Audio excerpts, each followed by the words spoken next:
Olá, sejam bem-vindos. Aqui é a Sal, do canal Beijo na Alma. A história que vou contar hoje é uma livre adaptação minha de uma das histórias da mitologia grega, Jasão e os Argonautas.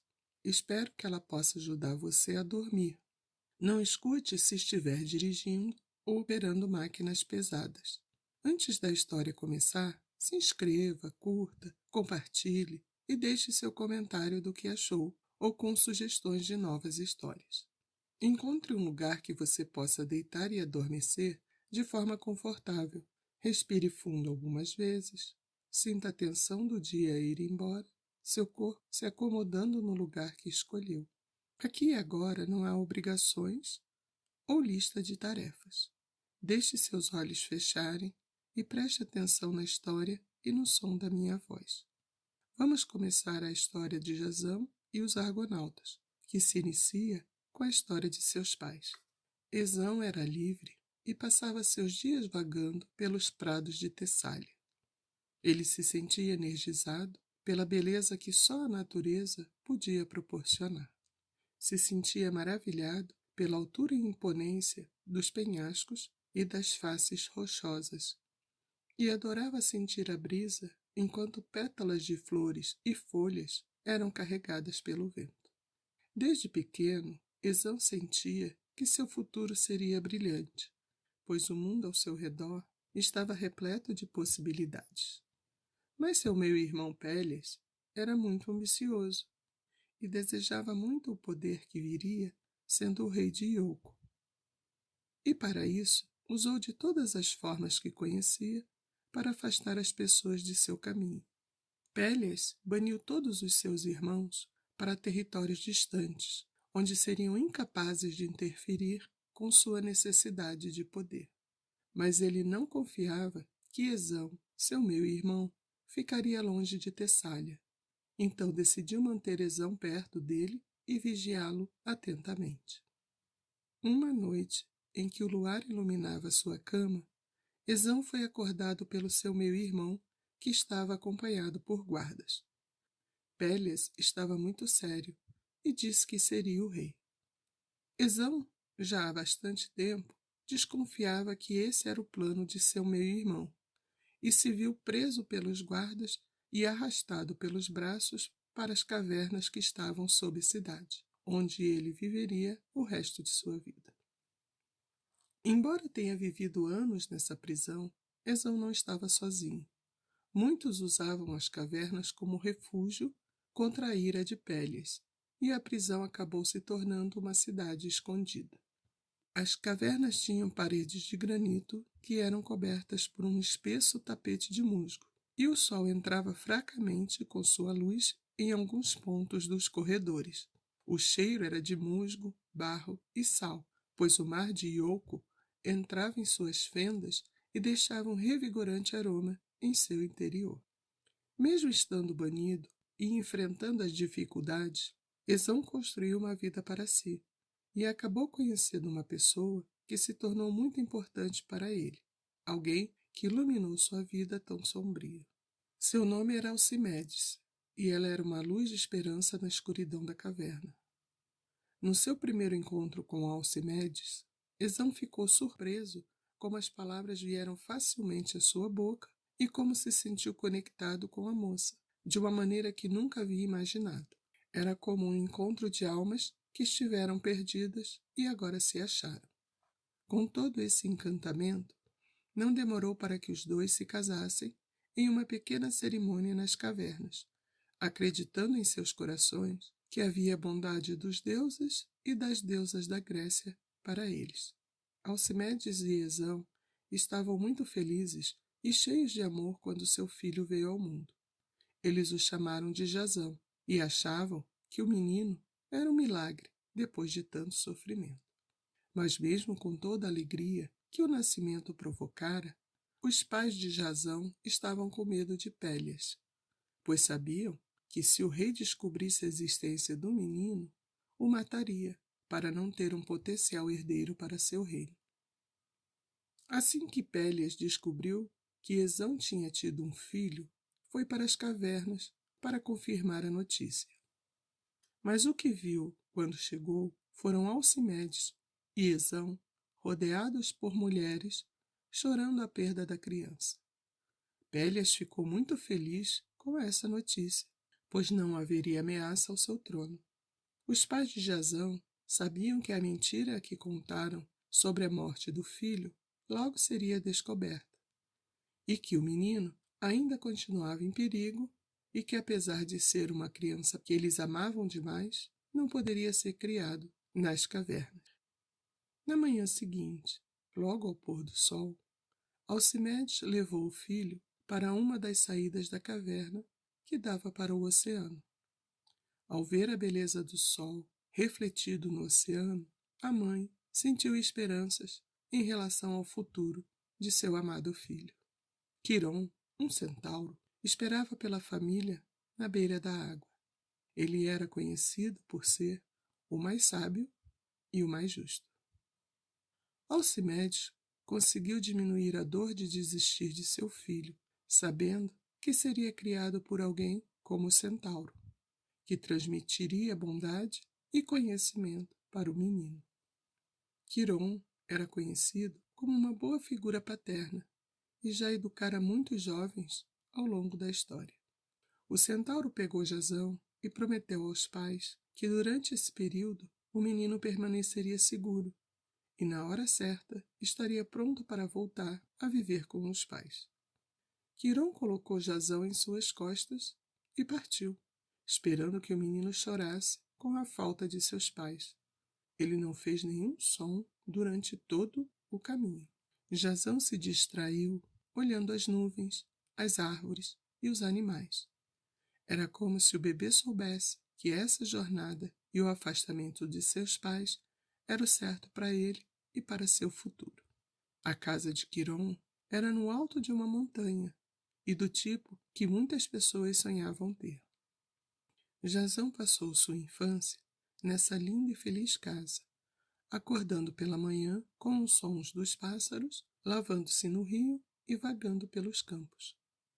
Nesses seus passeios, muitas vezes, ele trazia um pedaço de pão e algumas fatias de queijo com ele, e olhava com admiração para o belo mundo ao seu redor, se sentindo conectado à natureza, longe da corrupção e das disputas pelo trono.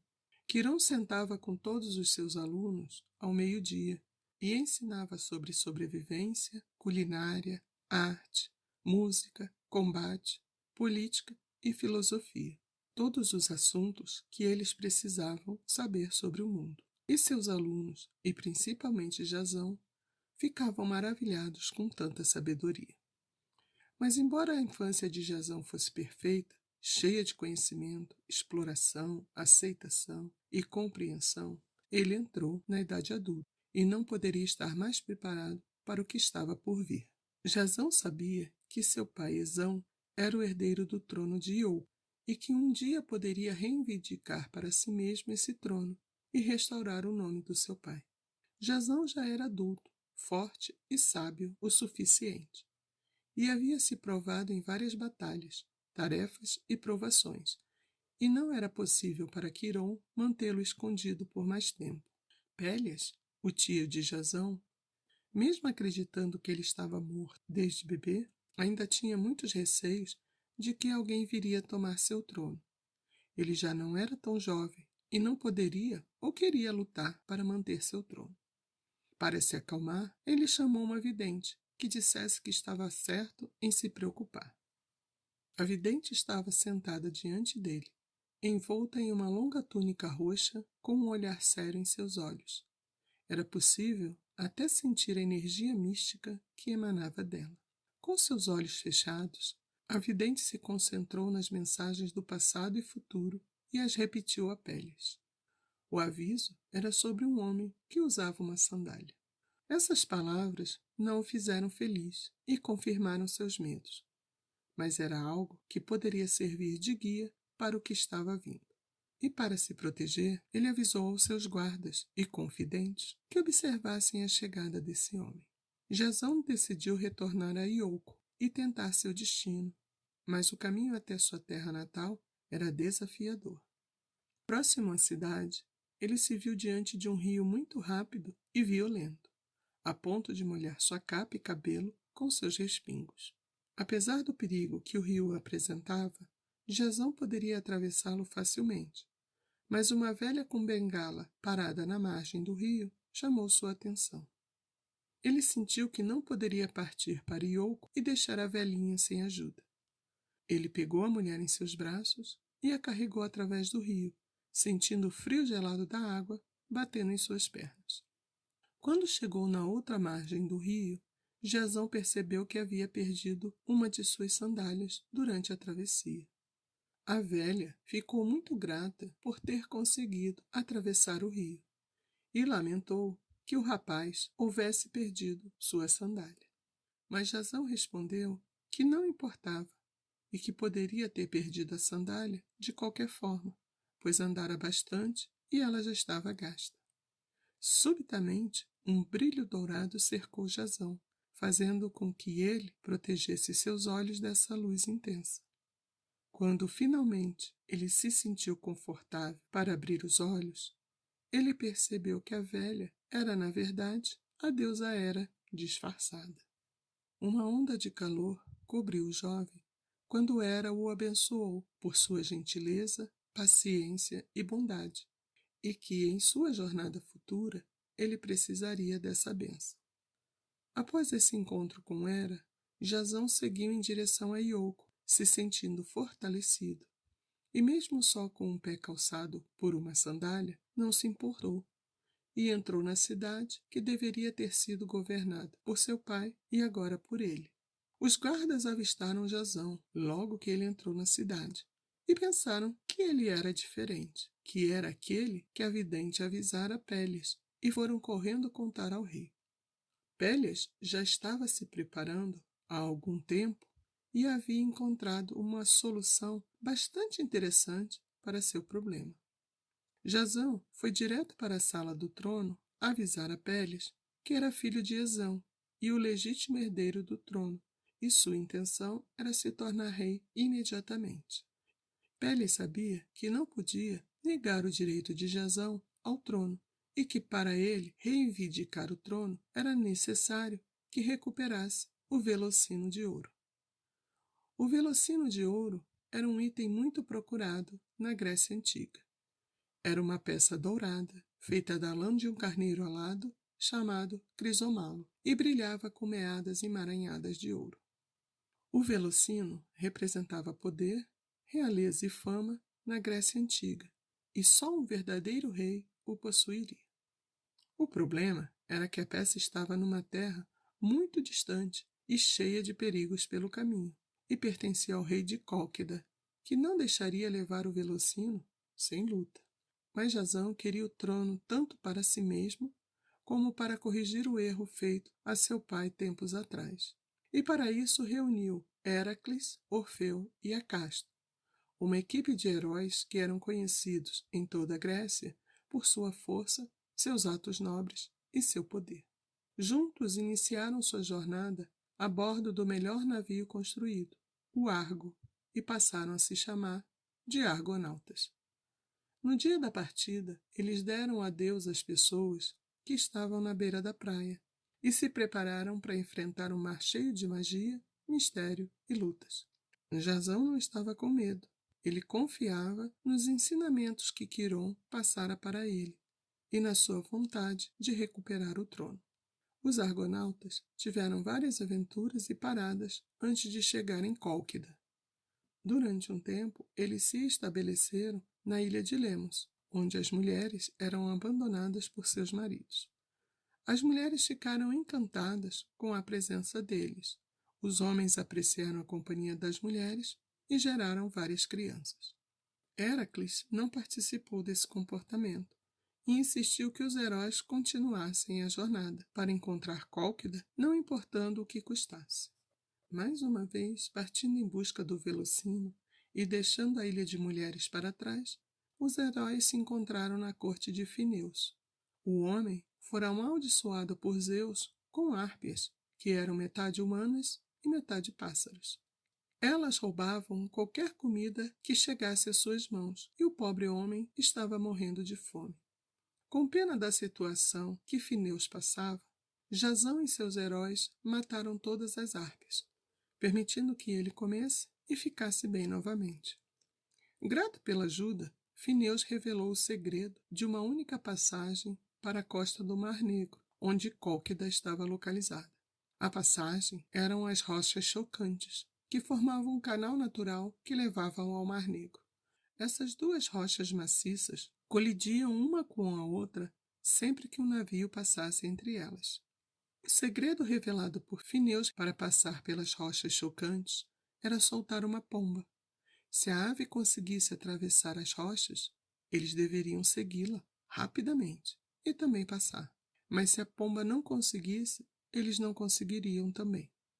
E foi isso que Jasão e os argonautas fizeram, e finalmente chegaram a Cólquida. A cidade era deslumbrante e o mar à sua volta era calmo e banhado pela luz do sol. Mas o rei não era calmo, e quando Jasão exigiu o velocino de ouro, o rei lhe disse que ele teria que primeiro completar 3 tarefas. A primeira tarefa era arar um campo que tinha bois que cuspiam fogo e queimavam tudo à sua volta. A segunda era semear dentes de dragão no solo. E a terceira era superar um dragão que nunca dormia e guardava o velocino. Apesar de todo o seu treinamento com Quiron, Jasão não conseguiu realizar nenhuma dessas tarefas e sentiu que o velocino estava mais longe do que nunca. Ainda se sentindo grata por atravessar o rio, Hera se juntou com Afrodite e fez com que Medeia, a filha do rei de Cólquida, se apaixonasse por Jasão e trabalhasse com ele para superar as tarefas propostas. Para a primeira tarefa, Medeia criou um bálsamo que protegeu Jasão das chamas dos bois que cuspiam fogo. Ele pôde caminhar e arar o campo sem que as chamas o queimassem. Os dentes de dragão que Jasão deveria plantar eram, na verdade, sementes de um exército de guerreiros semelhantes a esqueletos e muito ferozes em batalha. Mas Jasão estava preparado, pois Medeia o havia avisado da existência desses guerreiros e de como derrotá-los. Jasão jogou uma pedra no tesouro dos guerreiros e eles começaram a guerrear entre si, pois não conseguiram descobrir de onde tinha vindo o golpe. Com isso, Jasão não teve que acertar um único golpe. A parte mais difícil seria a terceira tarefa, tirar o velocino de ouro do dragão que não dormia. Medeia deu a Jasão uma poção de ervas e, com uma simples borrifada, fez o dragão cair em um sono profundo e Jasão pôde recuperar o velocino de ouro, que o deixou muito emocionado com seu peso e beleza. Jasão, Medeia e os argonautas partiram de volta para Ioco, com o velocino de ouro para recuperar o trono. O retorno de Jasão foi celebrado com uma festa. Esão já estava frágil e velho, e Jasão implorou a Medeia que, com sua poderosa magia, retirasse alguns anos da vida dele e passasse para seu pai, para que os dois pudessem desfrutar de mais alguns anos juntos. Após recuperar o trono, pai e filho olharam para a cidade com Medeia ao seu lado, sabendo que tudo o que passaram foi por uma boa razão, e a esperança que agora tinham era a promessa de um futuro brilhante. Essa foi a história de hoje. Espero que você tenha gostado. Nos vemos em outras histórias. Um beijo na alma.